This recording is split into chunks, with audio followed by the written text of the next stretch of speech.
Bonjour.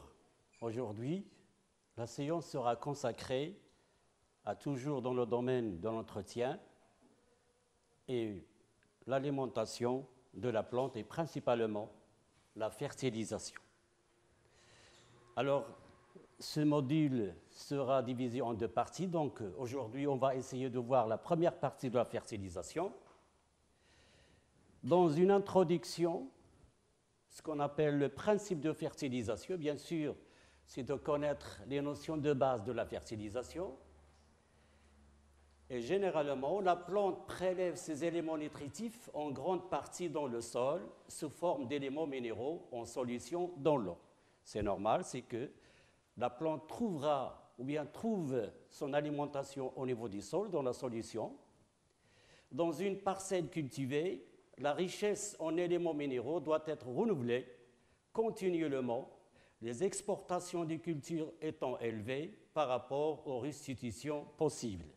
Cela veut dire tout simplement, c'est que, à force que le sol est utilisé d'une façon continue, donc la richesse du sol devient de temps en temps, bien sur plusieurs années, faible. Donc ce qui est fait, il faut restituer au sol ce qui a perdu par les récoltes. C'est ça le principe. Ça veut dire tout simplement, c'est-à-dire que lorsqu'on récolte, une bonne partie des réserves alimentaires du sol sera perdue par la récolte. Donc il faut la restituer. Alors, mais avant de passer au détail, essayons de donner une petite définition à la fertilisation. Il consiste donc à apporter des éléments minéraux sous forme d'engrais afin de satisfaire les besoins de la culture. Donc, c'est un ensemble d'opérations par lesquelles on apporte des éléments nutritifs qui vont nourrir la plante. Alors, pour ce faire, essayons de voir maintenant comment se développent les plantes. Pour se développer, les plantes prélèvent dans les milieux qui les entourent, l'atmosphère, l'eau, le sol, les éléments nécessaires à la constitution de leur tissu. Donc, voyons l'origine des éléments minéraux qui sont nécessaires à la vie de la plante. Alors, généralement, ce tableau présente la composition moyenne des végétales en pourcentage de la matière sèche. La matière sèche, tout simplement, c'est le poids du végétal moins le poids de l'eau. Donc, ce qu'on appelle la matière sèche. Alors, si, après analyse, qu'est-ce qu'on constate? Que la plante est constituée, l'analyse de la matière sèche des végétaux fait apparaître la présence de constituants indispensables. Alors, généralement, il y a 9 constituants, ce qu'on dit aussi 9 éléments des plastiques, c'est-à-dire qui participent à la formation des tissus végétaux et qui représentent 99%. Qu'est-ce que cela veut dire? C'est que ces 9 éléments constituent 99%. Je donne un exemple, le carbone, 42%, l'azote, 2%, le potassium, 2,5% et ainsi de suite. Donc, vous voyez que ces 9 éléments, ce qu'on dit les éléments plastiques, constituent eux seuls 99%. Je continue. Donc, il n'y a pas que ce groupe, ce qu'on appelle les éléments plastiques, il y a aussi ce qu'on appelle des oligo-éléments. C'est quoi les éléments ou bien les oligo-éléments? C'est tout simplement, ce sont des éléments nutritifs présents en très faible quantité. Exemple, le fer, le magnésium, le cuivre, le zinc, le bore, et ainsi de suite. Donc, vous voyez qu'on peut dire, d'une façon générale, on peut dire que l'alimentation est constituée par les éléments plastiques, qu'on peut également répartir en deux parties, les éléments majeurs et les éléments secondaires, et aussi les éléments. Alors, voilà par exemple un tableau qui peut nous récapituler cette répartition. Donc, les éléments plastiques, les macro-éléments, l'azote, le phosphore, le potassium, les macros, ça veut dire les éléments qui sont utilisés en grande quantité. Méso-éléments, le calcium, le magnésium, le soufre.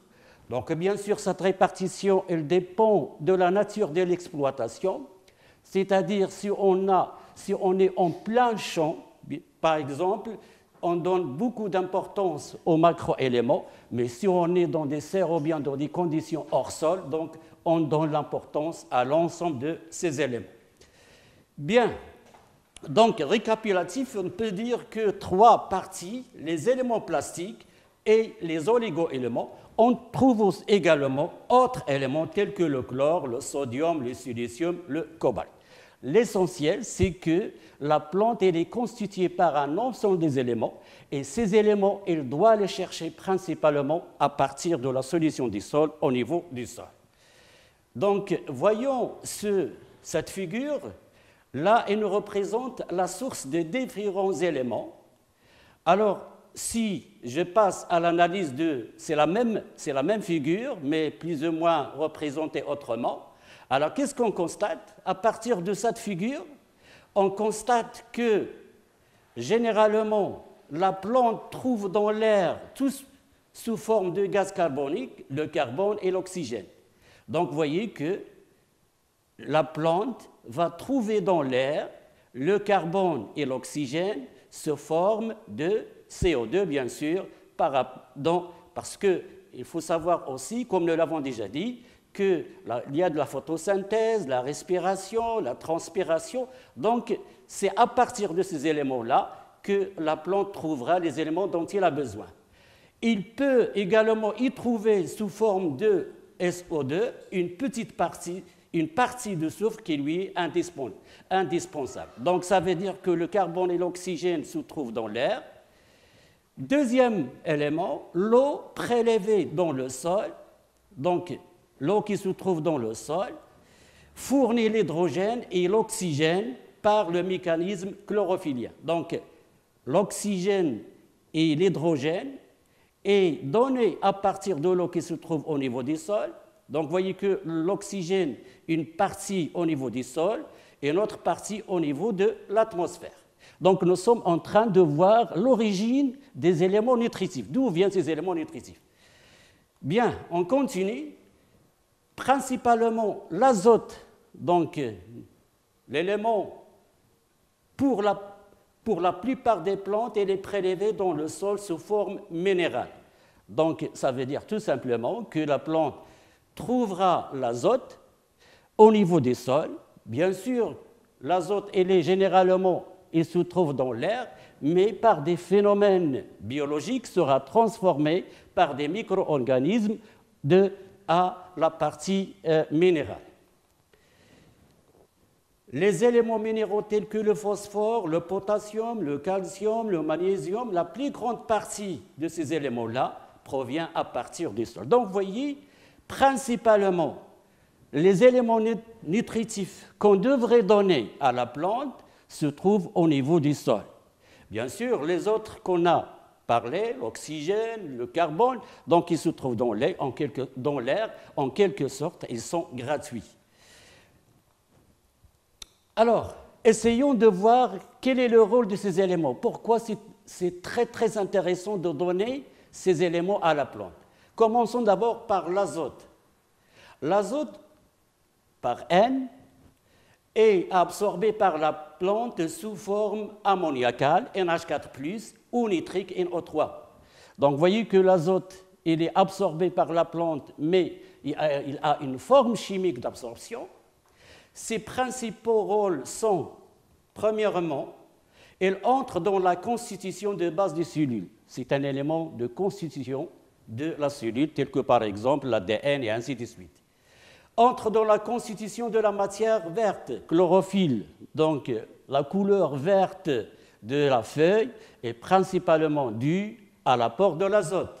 Tant qu'on donne de l'azote, tant que la feuille devient verte. Favorise le développement des racines, donc il a un intérêt sur l'agrandissement des racines. Favorise la multiplication des feuilles, des tiges et des rameaux, donc la multiplication cellulaire. Favorise l'assimilation d'autres éléments minéraux, donc c'est un élément important dans l'assimilation d'autres éléments tels que le phosphore, le potassium et ainsi de suite.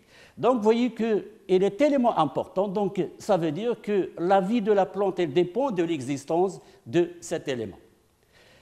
Un autre exemple, c'est le phosphore aussi. Le prélèvement des phosphores par les racines des plantes n'a lieu que sous forme d'ions, par PO4, 3-. Ses principaux rôles sont, donc vous constatez que ce soit l'azote ou bien le phosphore, les éléments nutritifs sont consommés sous forme ionique, soit positivement, soit négativement.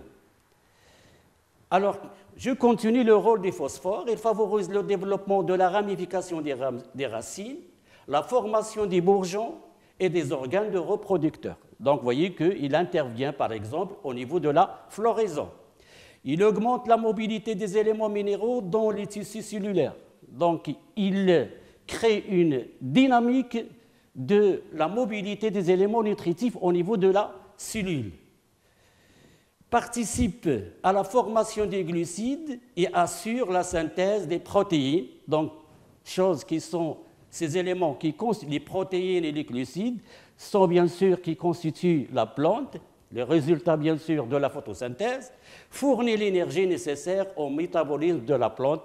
Bon, ça l'énergise, donc c'est une source d'énergie très importante sous forme d'ATP et ainsi de suite. Donc, on passe au troisième, le potassium, parce qu'on dit l'azote, le phosphore, le potassium. Alors, le potassium est absorbé par la plante sous forme de K+, donc à l'état de charge positive, donc les cations. Ses principaux rôles, il stabilise la structure cellulaire et active les enzymes, favorise l'assimilation chlorophyllienne, donc il intervient dans l'assimilation des chlorophylles, et il confère aux fruits une meilleure fermeté, donc ça veut dire le fruit il devient dur, c'est le cas par exemple de la tomate à la récolte, augmente la résistance de la plante à la sécheresse, aux maladies et aux attaques de parasitaires. Donc, une plante bien alimentée en potassium développe une résistance à la sécheresse, par exemple l'intervention de la fermeture des stomates. Donc, ce sont les principaux rôles des éléments N, P et K.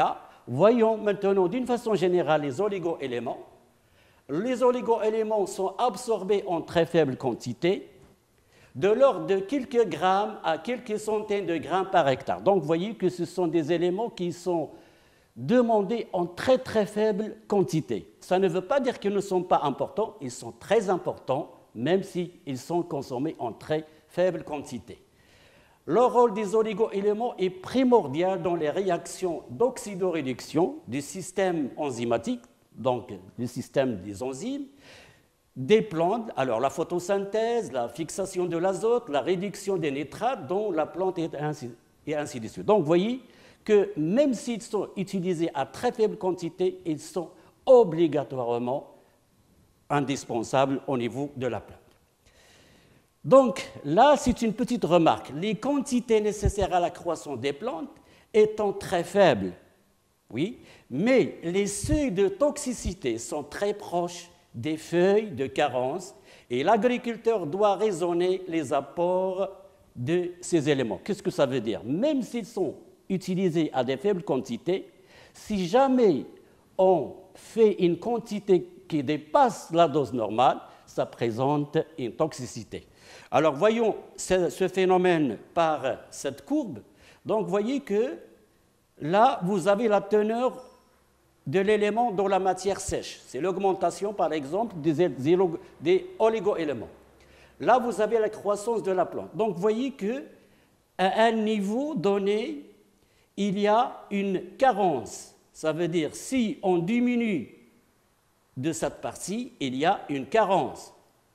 Et vous voyez que si on augmente de cette partie, il y a une toxicité. Donc, c'est presque le même niveau. Donc, les doses plus ou moins rationnelles doivent être respectées. Ça veut dire que l'agriculteur doit faire attention avec ces oligo-éléments. D'ailleurs, comme nous l'avons déjà dit, que généralement en plein champ, par exemple en arboriculture ou bien en plein champ, la plante trouvera ces éléments nutritifs dans le sol parce qu'ils sont demandés en très faible quantité. Alors que l'azote et le phosphore et le potassium, ils doivent être apportés, nous allons voir, sous forme d'engrais par exemple. Bien, alors, généralement, si une culture n'est pas bien alimentée en éléments nutritifs, il va manifester des symptômes. Ce ne sont pas des symptômes des maladies biotiques, c'est-à-dire dues aux insectes, mais tout simplement c'est une souffrance. Vous voyez, exemple, si vous avez par exemple insuffisance en soufre ou bien en bore, vous voyez que les jeunes feuilles vont présenter des symptômes. Par exemple, chlorose. Par exemple, pour le manganèse, chlorose internévère. Donc là, ce sont des situations. L'autre partie, par exemple, si vous avez un manque de magnésium, on aura des chloroses au niveau des nervures. Un manque d'azote aussi va provoquer une chlorose au niveau des feuilles. Donc, vous voyez, tout manque excessif va créer en quelque sorte, sera transformé en symptômes, c'est-à-dire à partir des symptômes de la plante, on peut même parfois déduire ou bien détecter le type de l'élément qui est en carence.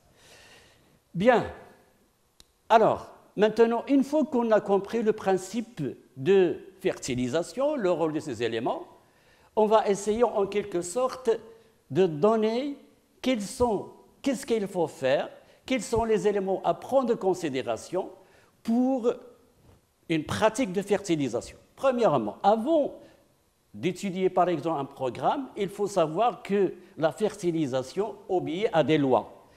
Première loi, c'est la loi de fertilisation. Alors, la pratique de la fertilisation raisonnée se base sur l'application de trois lois. Généralement, c'est la loi de restitution, la loi des accroissements moins que proportionnels et la loi de minimum. On va essayer d'expliquer chaque loi.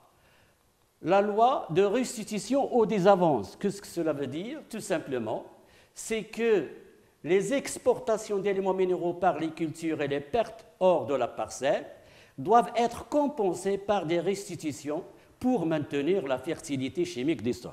Ça veut dire qu'après la récolte, le sol perd une quantité d'éléments nutritifs qui sont nécessaires à sa fertilité.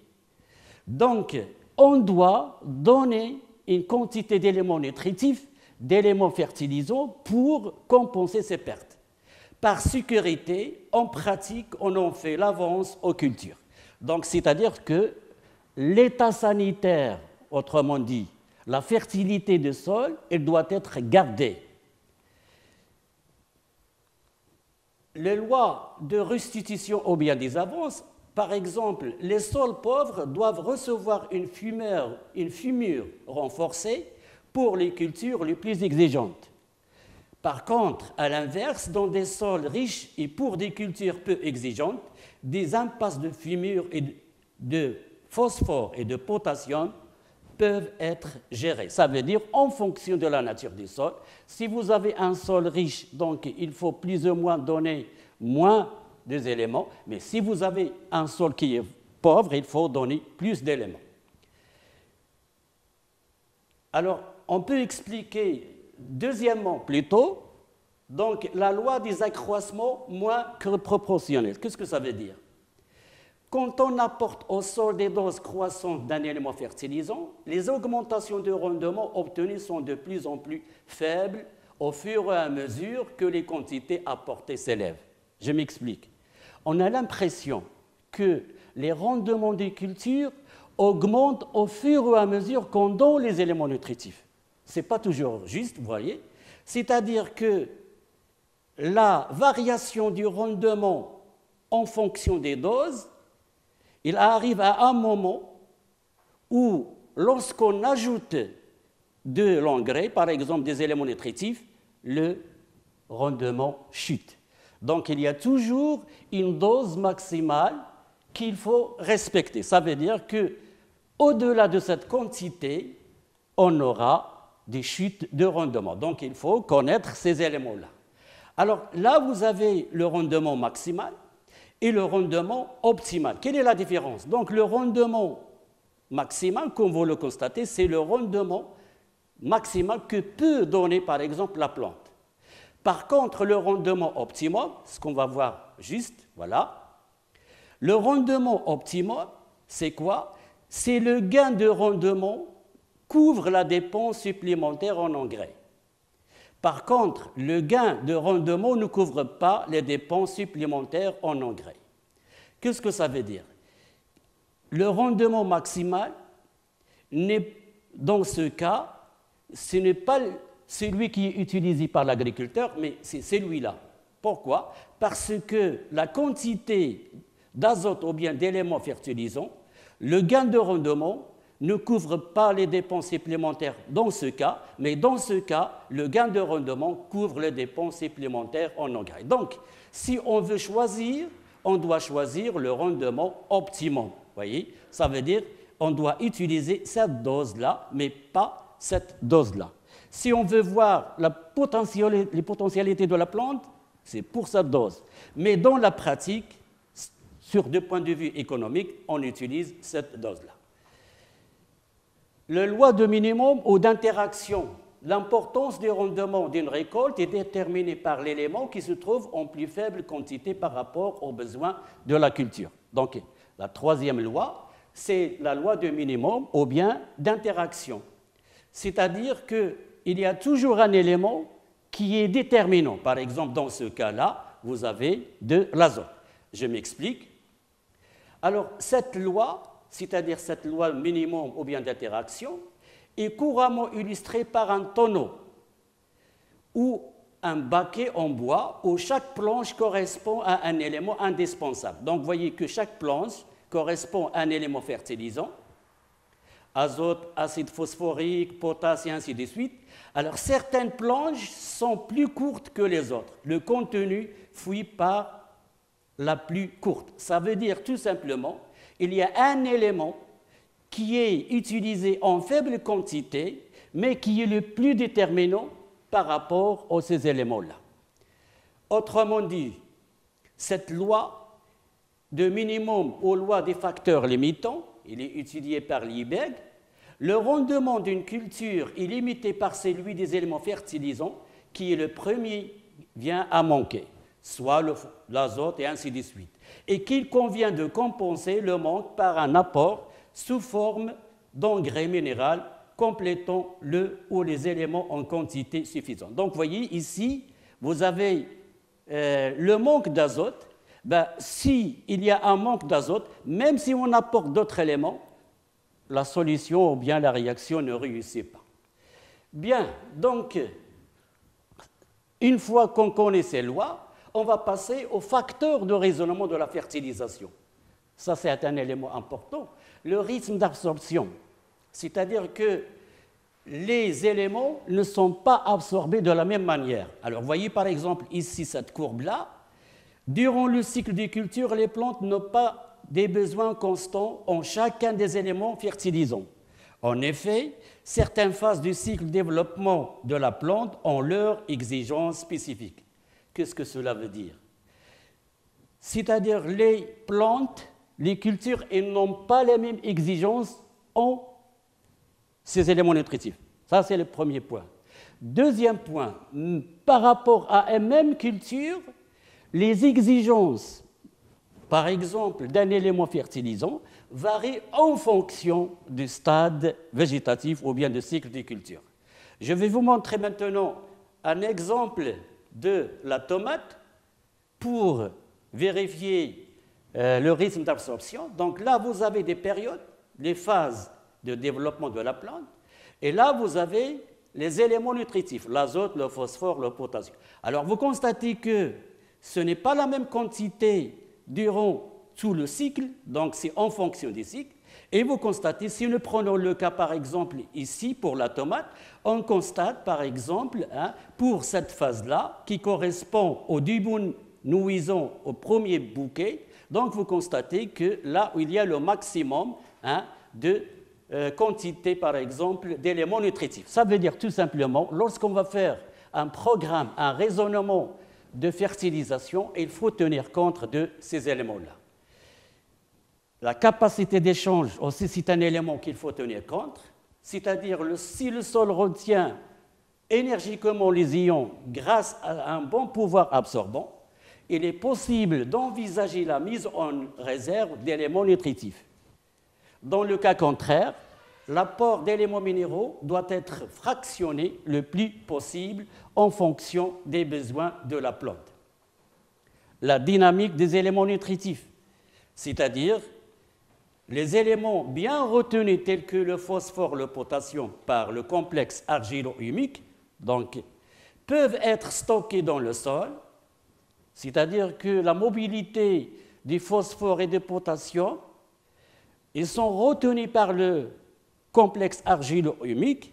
Par contre, l'azote nécessite un apport régulier du fait que l'ion nitrate n'est pas retenu par le complexe argilo-humique. Ça veut dire que le raisonnement, ce n'est pas le même. Si nous avons par exemple de l'azote, donc l'azote n'est pas retenu parce qu'il y a l'ion NO3-, et on sait que les colloïdes de l'argile, c'est moins, donc c'est pourquoi il y a un lessivage. Par contre, pour le phosphore et le potassium, il est retenu par la plante.